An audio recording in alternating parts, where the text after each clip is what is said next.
Okay, so you remember how last video I started off by saying that I love Five Nights at Freddy's? And that is still true, but the love I have for that series is somehow not nearly as big as my love for Undertale. I'm being serious. As much as I went off in that video about how much I love Five Nights at Freddy's and how cool of a series I think it is, even when it's so stupid at times, I cannot explain to you guys how much I love Undertale. It is somehow more than my love for Five Nights at Freddy's, which should feel impossible, again, going off of how much I talked about it in that last video of mine, but I don't even have words for it.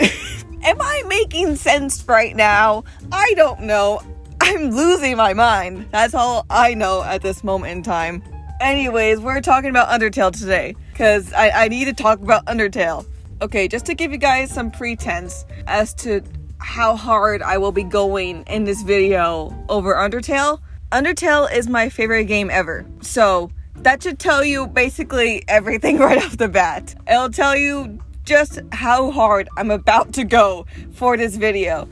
Because, God, do I just want to gush about this game. There's so much I can say about Undertale and so much that I'm going to say about Undertale in this video, but okay, let's just get some of the people caught up as to what Undertale is if you, for some reason, never heard of it. So, Undertale is a game created by Toby Fox that was released in 2015, and it's a game that I love dearly, obviously, as the fact that I call it my favorite game ever. So, while Undertale doesn't have any direct sequels, it does have a sort of spiritual successor slash spin-off slash kind of sequel in the form of Deltarune. Deltarune is kind of its own thing, honestly, and I'm probably going to talk about it on its own at a later time, because while it's obviously very similar to Undertale, being made by the same guy and sharing a lot of the same characters and kind of same themes, they're still separate entities and should be treated as such, because like I said, it's not a direct sequel even though they share a lot of the same elements. So yeah, we're not going to be talking about Deltarune today. I'll talk about it in its own video. We're just going to be focusing on Undertale today. Maybe I'll bring up some stuff from Deltarune, but for the most part it's focused solely on Undertale.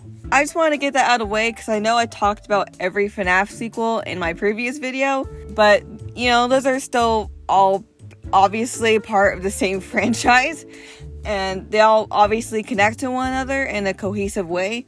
And Deltarune and Undertale do connect, but they're still a lot more separate than people would probably make you believe. So that's why it's gonna get its own video later. Anyway, so yeah, Undertale. I discovered it also in 2015, but I don't really remember exactly when. For some reason, my memory of discovering it was sometime in winter around Christmas time. I don't really know why that's my memory of it, but that's what it is. So at this point in 2015, I was already a big Five Nights at Freddy's fan, so I was on YouTube a lot watching mostly that, if I'm being honest. And that's how I heard about Undertale, through YouTube again.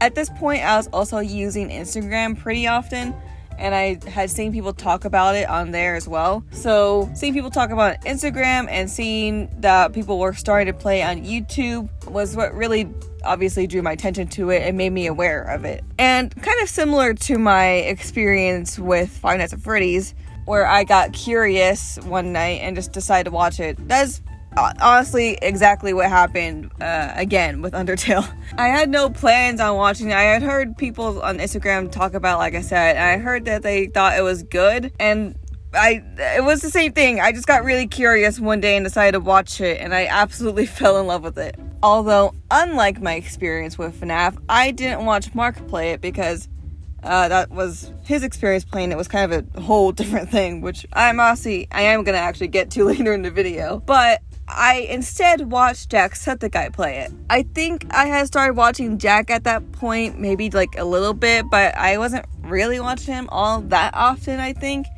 It wasn't until Undertale that I really started watching him a lot more. And I, like I said, fell in love with this game. It was so unique as a game. I had really never seen a game like it before. After I watched Jack play the Pacifist playthrough, I'm pretty sure I watched basically anyone else that I could watch play it too. I went basically everywhere I could. I watched Game Grumps Steam Train with Barry and Ross play it, and that was a really fun time. I also had seen Dan and Phil play it. I think that's actually how I got introduced to them as well, through their series on Dan and Phil Games. I don't think I started watching their playthrough until a little bit later though, and it still took them a long time to finish it. I also did watch Mark and his first 2 videos of his original playthrough, before he stopped it because people got mad at him over the game and not quote-unquote playing it correctly. So Undertale is a very special kind of game because while I wouldn't say it's choice-based like The Walking Dead or something like that, it also kind of is very dependent on the choices you make. Let me explain. So Undertale built itself from the ground up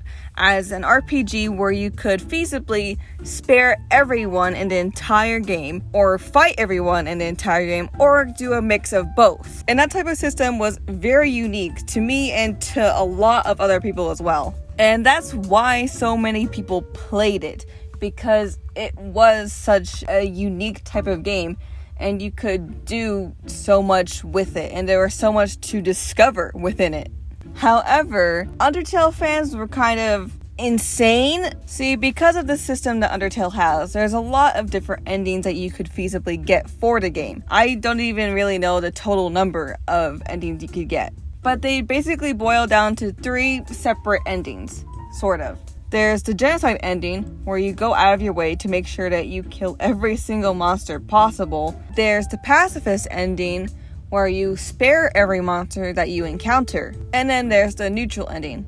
Technically, that's more of an umbrella term because there's a lot of different endings that qualify as neutral, but it's easier, I guess, to just boil it down to these 3 different endings. But despite all of these different types of endings and the fact that Undertale builds itself as a game that you can choose to do whatever you want, basically, people got very mad over the fact that others didn't do the pacifist route. I'm gonna give you an example here because this exact sort of thing happened with Markiplier. Mark originally played the game. There were only 2 episodes that he did originally for it, but he stopped after those 2 episodes because people got mad that he didn't do the pacifist route. They got mad at him for quote-unquote not playing the game correctly, which, like I said, was just doing the pacifist route. Even though, as the creator of Undertale, Toby Fox, says himself, there is no correct way to play Undertale. You can literally play it however you want, and that's kind of the point of it. But people got pissy because Mark didn't do the pacifist route, and I think killed a few monsters. I don't really remember because it's been a very long time since I've seen those 2 episodes of him playing it.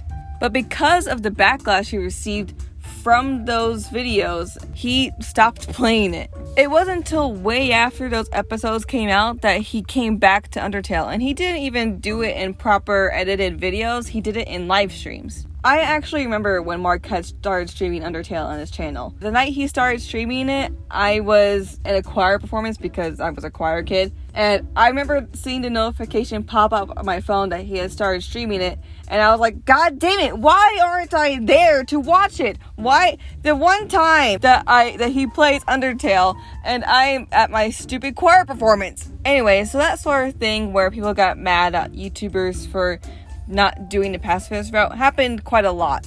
Honestly, while I don't think there's no longer that level of hostility towards YouTubers and towards other playthroughs of Undertale, I think the stigma around the fandom still kind of lingers on today. Because nowadays, whenever a YouTuber plays Undertale for the first time on their channel, they usually just ask their audience what they want to see them do. Actually, a couple years ago when Aaron and Dan started playing Undertale on Game Grumps, they did this exact thing. They asked their audience straight up, do you want to see us do the pacifist route, a neutral ending, or the genocide route? We did a poll online and asked people which playthrough we should do, and I know some people are going to be like, just play it the way you want to, but I don't know how I want to play it. I've never played Undertale before, and I know people are very particular about the style of playing, so I would much rather just do something that 50% of people want. Fair enough. As opposed to something that like 10% of people want. And I think people do that to just avoid what happened to Mark and to a lot of other YouTubers as well. And honestly, I feel like that's kind of a shame, because as a result of that, a lot of the neutral endings just aren't seen on YouTube. Sure, it's kind of fun to a certain extent. I mean, leaving some mystery in the air for other people to go play the game and find for themselves is always a fun thing to do. But it's still such a shame to me that some of the neutral endings just aren't given the light of day. To me, I think a lot of people just want to remember only the pacifist route of Undertale because it's the happiest ending. And honestly, I can also get that way sometimes too. For example, I will watch Jack's playthrough of Undertale every year for the anniversary, just as a small tradition. But most of the time, I only watch the true pacifist playthrough, and I don't watch the genocide routes. Even though we have to acknowledge that the genocide route and the neutral routes are just as important and are just as much a part of Undertale as the pacifist route is. They are very, very important to Undertale. Without those other endings, Undertale would not be the game that it is, honestly. Anyways, I'm gonna end my little rant there because I honestly could go on about that for a really long time, and maybe I will, but not today. So like I said, I watched basically any other playthrough I could of Undertale since I didn't have the game for myself at that time. However, as you might remember from my last video, I mentioned that I actually did get Undertale on Steam for my 14th birthday. And that's true, I did. And I played it on my PC for the first time ever on like August 8th or 7th. And I spent like the entire day doing that. So wow, I actually get to talk about my experience playing a game, unlike last time, because I didn't really play any of the FNAF games. Yes, I played Undertale at 14, and I think I did originally play the true pacifist route as well the first time. After that, I did do a few other endings. I think I tried to do the genocide route, but I could never finish it. Spoilers for Undertale, I guess, even though it's an 8-year-old game, and you almost definitely know this if you've been on the internet long enough. But the Sans fight, as you might have guessed, is hard as shit, and I couldn't do it. I couldn't beat him. Look, the fight with Undyne was a challenge for me. So imagine me doing that with Sans instead, except it's harder because it's the Sans fight. So I've never completed the genocide route of Undertale. I still might someday just to say that I did it, but at this point in time, I haven't. During all of this, watching people play Undertale and playing it for myself, I had managed to get my hold on a lot of Undertale merch. I have a lot of stickers. I have the Manaton poster. I have the Sans and Papyrus plushies. I have the Toriel plushie. I have the bootleg knockoff Frisk plushie. That's not official. I actually have a lot of Undertale pins. I used to have the annoying dog pin, and I had it on my backpack, but I unfortunately lost it one day. It's lost to time. It might still be on my college campus grounds to this day. Who knows? I actually also dressed up as Toriel one year for Halloween. And by 1 year, I meant like in 2016. Yes, I dressed up as Toriel for Halloween 1 year. Shut up, I was 15. Also, on the topic of dressing up as Undertale characters, I actually did dress up as Frisk once too. I guess the term would more so be cosplay, since I didn't dress up as them for Halloween or anything. I actually cosplayed as them for a convention that I went to with my dad and my cousin a few years back. It was actually a lot of fun to dress as them. I bought the official Frisk shirt off Fangamer and wore I don't know, just basic jeans and some Ugg boots that I owned, but it was still a lot of fun. I actually ran into another Frisk cosplayer on the convention floor and we said hi to one another. It was pretty cool. And also a little kid came up to me and asked if they could take a picture of me because I was dressed like Frisk, and I said yes because that made me happy and I thought it was cool that they asked for that. I really appreciated it. I also have a few of the Undertale figurines. I actually have 2 Sans figurines. I need to get a new Papyrus one because his head broke off. Ironic, isn't it? Anyways, I've also made it my mission at this point to get Undertale on every single console that I can and just have every copy of it. And that is actually going pretty well, believe it or not. Like I said, I have Undertale on Steam for PC. Technically, I don't have it downloaded right now because I no longer have a PC. I do have a laptop, and I can technically play it because it's MacBook and, Undertale you can just play on any system. But I don't have the storage to play Undertale on my laptop, so I don't. Outside of Steam, though, I also have Undertale for the Nintendo Switch, which came out in 2018. I remember when they put out the trailer for Undertale on the Switch, and I lost it, I was like, oh my god, they're releasing it on a Switch and I have a Switch. Yes, I can play this game again. And I was also so excited to have a physical copy of Undertale because, you know, previously I had only had it on Steam and there was no physical copy of it. So I think the day it came out into stores, I went to the stores to actually buy it in person. I think I bought it at like a Best Buy or something. And now I have my physical copy of Undertale for the Nintendo Switch. And quite literally just a few days ago, I got Undertale for the Xbox One because it just recently came out physically for Xbox One. I think like they mentioned it at the very bottom of the Undertale Deltarune newsletter. And not only did I get another physical copy of Undertale, I got the collector's edition for Xbox One. Hell yeah. So 3 out of 4 copies of Undertale. I'm going strong here. So the only one I don't have is the one for PlayStation, which is the original like physical copy of Undertale. And that's because I only have a PS2 in my household. I don't have anything that new. I don't have a PS4 or PS5. I literally have a PS2 and that's as high as it goes. But one day I will own it and it will be mine. So if they ever release Undertale again in the future for like PlayStation 6 or Xbox 2 or Game Boy Advanced, I don't know. I will buy it and I will own it. So obviously Undertale is a lot different from Five Nights at Freddy's in a lot of different ways, but my experience with both games is also pretty different as well. The main difference being that I didn't really introduce Undertale to other people. Like I did still introduce it to my younger cousin because I kind of just subjected him to everything, but he didn't grab onto it the same way he did with FNAF, and I did manage to get one of my friends to watch a playthrough of Undertale, but I think that was mostly where she stopped with it as well. So for the most part, I've had to just endure my Undertale insanity alone. That has kind of sucked at times, but for the most part, it's actually been a pretty nice experience because I just get to keep it all to myself. Here's a weird thing.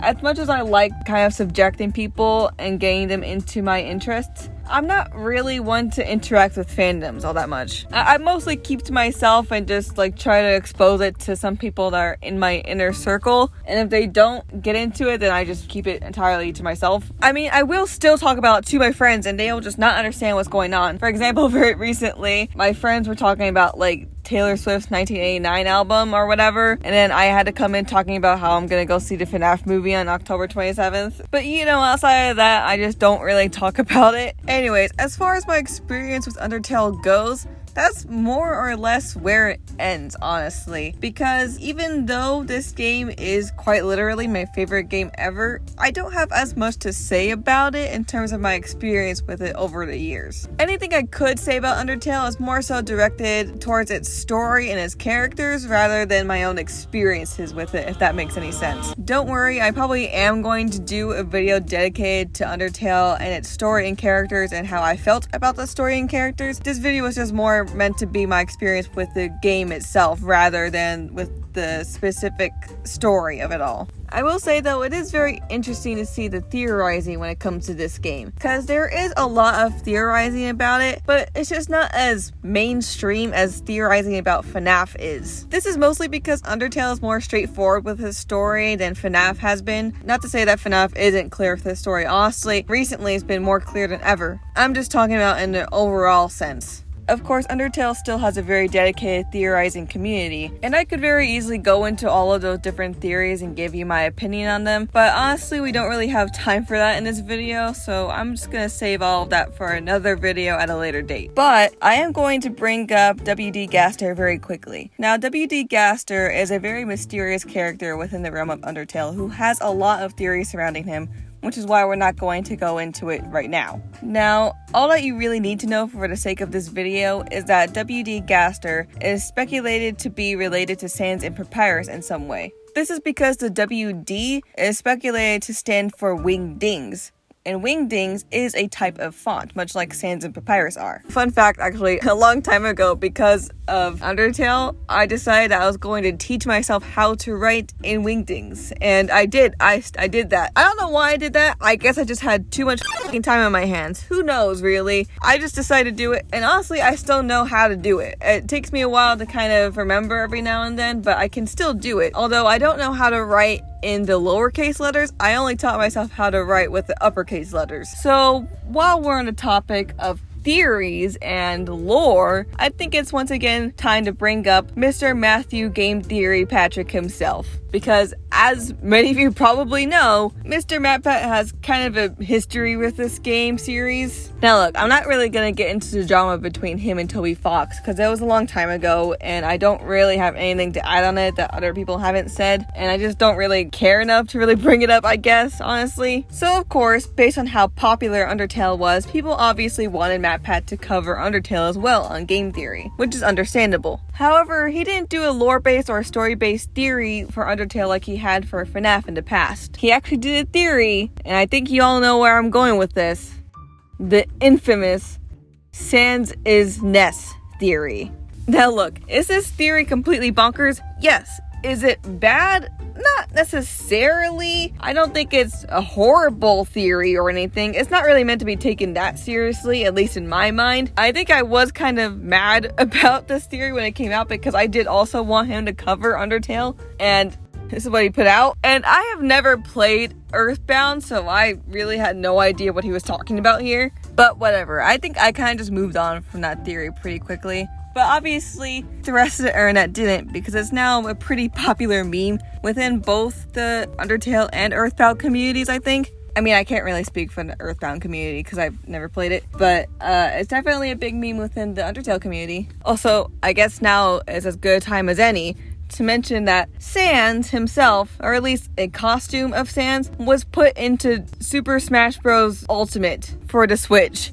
Yeah, I remember when they put the Sans costume into Smash Bros. And everyone was losing their shit because it just started with Mega fucking Lobania blasting and then in comes Sans with his costume. It was really funny. The reason I bring this up is because the creator of Smash Bros, I think his name is Sakurai, I forget honestly, he actually made a tweet with Ness running away from Sans in the background, I think it was. Anyways, this tweet seemingly acknowledged the meme of the Sans' Ness video, which I think is really funny that Sakurai knows about this. It was made even funnier in my opinion when MatPat actually acknowledged the tweet and retweeted it saying theorizing intensifies or something like that. You know, basically just poking fun at himself for that theory. Honestly, I could talk about this game forever and all the characters in it, and I probably will continue to talk about this game in the future, but this is probably more or less where I'm gonna stop it for now. And while Undertale won't come back in any really substantial way, like a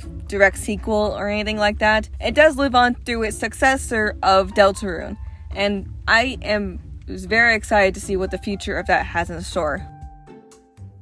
Hi, welcome to the end of the video. You made it. Yay! I'm probably gonna do, like I said earlier in the video, like a whole nother video dedicated to Undertale and its story, just because I feel like I have a lot to say on it on that front. Anyways, yeah, I'm excited to talk about Deltarune and Undertale again in the future. I think that's gonna be a lot of fun. Feel free to follow me on Instagram and Twitter and Tumblr, and that's about it. Also, if you like the video, then like the video. That'd be cool. And also maybe subscribe. You can do that too. And also here's 2 other videos. Yeah, and I'll see you guys next time. Okay, bye.